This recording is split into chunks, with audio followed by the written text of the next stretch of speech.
Bonjour à tous, François Pimon, je vais vous présenter le projet Vulnefeu qui vise à déterminer l'exposition et la vulnérabilité des peuplements forestiers au feu dans le contexte du changement climatique.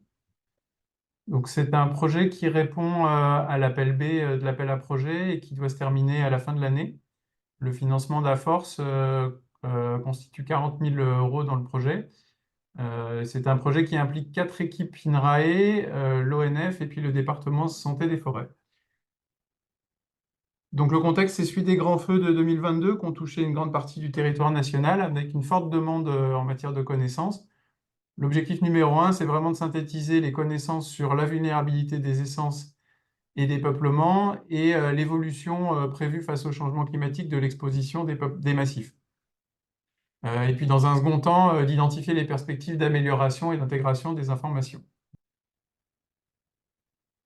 Donc, le cœur du projet consiste à financer le CDD de Camille Revertega, qui a fait un gros travail d'analyse et de synthèse de la littérature scientifique, mais en même temps d'enquête auprès d'experts au travers d'un questionnaire en ligne.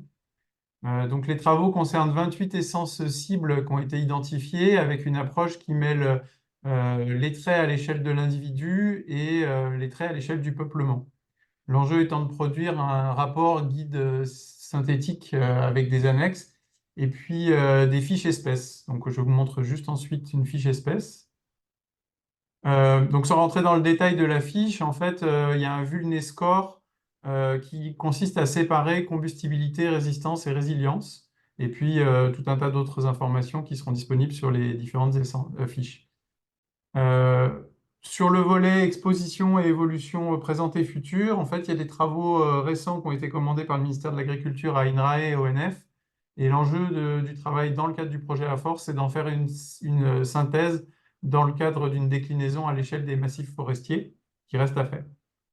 Pour ce qui est des perspectives d'amélioration, on a identifié que les cartographies actuelles sont faites à partir de données météo insuffisamment résolues dans les zones à fort gradient altitudinaux, comme on peut le voir dans la vallée de Grenoble à gauche. Et donc, dans le cadre du projet, l'unité d'INRAE a développé une méthode de descente d'échelle permettant de mieux spatialiser ces indices de danger. Un autre enjeu important de la valorisation des perspectives d'amélioration, c'est l'utilisation du LIDAR HD.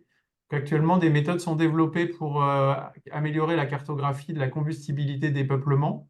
L'enjeu étant d'utiliser ces données pour à la fois cartographier la combustibilité, mais aussi la vulnérabilité des peuplements, en prenant en compte l'essence et leur structure locale. Et puis évidemment, une piste d'amélioration, c'est d'intégrer les résultats de ce projet dans des outils de diffusion, comme par exemple l'IMESSENCE.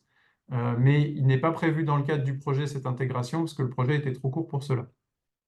Les livrables attendus, pour terminer, donc je l'ai dit, le guide de la vulnérabilité des essences qui est plutôt à destination des gestionnaires et des professionnels, et cette description des perspectives d'amélioration qui est plutôt, elle, pour les décideurs publics et les scientifiques. La plus-value du projet par rapport à Climessence, par exemple, actuel, c'est de travailler sur la littérature de manière plus large avec une triple analyse des 3 volets de la vulnérabilité. Et puis, les suites à données vont servir en fait d'état des lieux pour de futurs travaux, dont une thèse sur la vulnérabilité qui va débuter fin 2024 à INRAE. Merci.